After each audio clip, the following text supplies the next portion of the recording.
നമ്മൾ aldol reaction ചെയ്തു. അടുത്ത റിയാക്ഷനാണ് കാനിസാരോ റിയാക്ഷൻ എന്ന് പറയുന്നത്. നമ്മൾ ആൽഡോളിൽ ആൽഫ ഹൈഡ്രജൻ ഉണ്ടായിരുന്നു, ഒരു ബേസിൻ്റെ പ്രസൻസിൽ ആണ് അവിടെ റിയാക്ഷൻ നടന്നുകൊണ്ടിരുന്നത്. പക്ഷേ ഇവിടെ വരുമ്പോൾ ബേസിൻ്റെ പ്രസൻസിൽ തന്നെയാണ് റിയാക്ഷൻ നടക്കുന്നത്. പക്ഷേ ഇവിടെ ആൽഫ ഹൈഡ്രജൻ എന്തില്ല, പ്രസൻറ്റ് ചെയ്യുന്നില്ല. അപ്പോൾ അങ്ങനെ ഒരു റിയാക്ഷൻ നമുക്ക് നോക്കിയാലോ. അതിൻ്റെ മെക്കാനിക്സിനെ പറ്റി നമുക്ക് പറയാം. ഞാൻ ഇവിടെ ഒരു മോളിക്യൂൾ എടുക്കുവാണ്.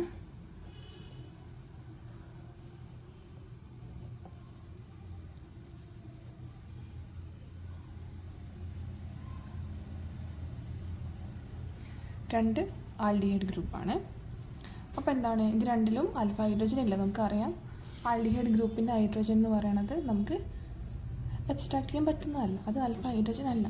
അപ്പോൾ ഇതിലേക്ക് നമ്മൾ ഒരു ബേസ് NaOH ആവാം. ഞാനിവിടെ OH- എടുക്കുന്നത്. അപ്പോൾ ഇവിടെ എന്താ സംഭവിക്കുക, ഇവിടെ ഈ ബേസിന് വന്നിട്ട് ഹൈഡ്രജൻ അബ്സ്ട്രാക്ട് ചെയ്ത് കൊണ്ടുപോകാനില്ല.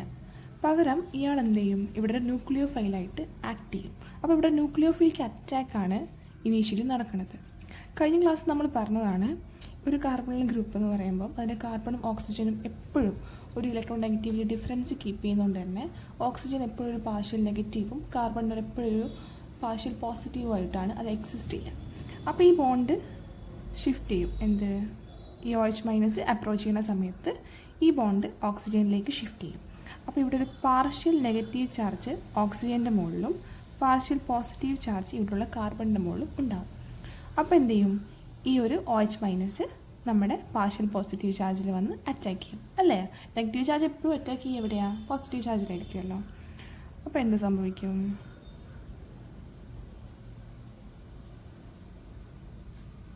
ഇവിടെ O-, ഇവിടെ ഒരു OH ഗ്രൂപ്പ് വന്നു പുതുതായിട്ടുള്ള. ഇവിടെ ഓൾറെഡി ഒരു ഹൈഡ്രജൻ ഉണ്ട്. ഇവിടെ മാറ്റമൊന്നുമില്ല, അതങ്ങനെ തന്നെ നിൽക്കുന്നു. ഓക്കെ അല്ലേ? ഇനി ഈ മൈനസ് അവിടെ നിന്ന് സ്റ്റെബിലൈസ് ആവുമോ? ഇല്ല. ഈ O- ഇങ്ങോട്ട് തന്നെ തിരിച്ചു വരും. അപ്പോൾ എന്ത് ചെയ്യും, ഈ ഹൈഡ്രജൻ ഇവിടെ നിന്ന് H- ആയിട്ട് ഹൈഡ്രജൻ ഈ ബോണ്ടും കൊണ്ടാണ് പോകുന്നത്. കാരണം ആ ബോണ്ട് അവിടെ വെച്ച് കഴിഞ്ഞാൽ കാർബണിൻ്റെ വാലൻസി എന്താവും, 5 മാറും. അപ്പോൾ ആ ബോണ്ട് കൊണ്ടുപോകണം ഈ പോണ H എന്ന് പറയുന്നത്. അപ്പോൾ ആ ബോണ്ട് കൊണ്ട് പോകുമ്പം ഈ H എന്ത് ചെയ്യും, H- ആയിട്ട് ഹൈഡ്രേറ്റ് അയോണായിട്ട്, ആരാണ്, ഹൈഡ്രേറ്റ് അയോണായിട്ടാണ് അവിടെ നിന്ന് തെറിച്ചു പോണത്. ഓക്കെ, അപ്പോൾ ഇതെന്തായിട്ട് സംഭവിക്കും, ഇതെന്തായിട്ട് മാറും,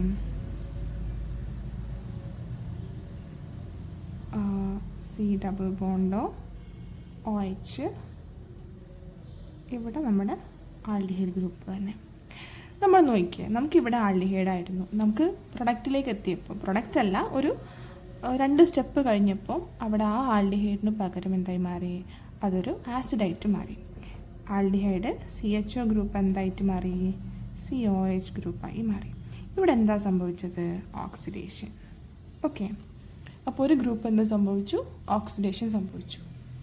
നമുക്കിവിടെ ഒരു ആൽഡിഹൈഡ് ബാക്കിയുണ്ട്, ഒരു H- ഇവിടെ നിന്ന് ലീവ് ചെയ്ത് പോയിട്ടുണ്ട്. അപ്പോൾ ഒരു കോമ്പൗണ്ടിനകത്ത് ഒരു H- ചുമ്മാ കിടക്കില്ല. അപ്പോൾ അയാൾക്ക് എന്തെങ്കിലും എവിടെയെങ്കിലുമൊക്കെ അറ്റാക്ക് ചെയ്യാനുള്ളൊരു പോസിബിലിറ്റി ഉണ്ടെങ്കിൽ അവിടെ വീണ്ടും ഫർദർ റിയാക്ഷൻ നടക്കുക ചെയ്യും. അപ്പോൾ ഇനി എന്ത് ചെയ്യും, ഈ H- ആണ് ബാക്കി റിയാക്ഷൻ നടക്കുന്നത്. ഈ കോമ്പൗണ്ടിലേക്ക് ആര് വരും, H- വരും.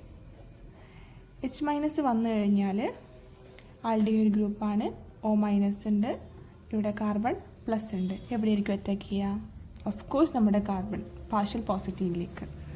അപ്പോൾ ഞാൻ റിയാക്ഷൻ വരയ്ക്കുകയാണെങ്കിൽ ഞാൻ താഴെയാണ് വരയ്ക്കുന്നത്. ഇവിടെ C-double-bond OH, ഇതിൽ ഇയാൾക്കൊരു മാറ്റവും ഇല്ല. അപ്പോൾ ഇവിടത്തേക്ക് വരുമ്പം ഇത് O- ആയി, ഇവിടെ ഒരു H, ഇവിടെ ഒരു H. ഓക്കെ, നമ്മൾ ഈ O- ആയിട്ട് നിൽക്കില്ല.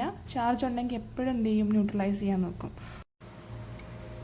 അപ്പോൾ H+ നമ്മൾ ആഡ് ചെയ്യും.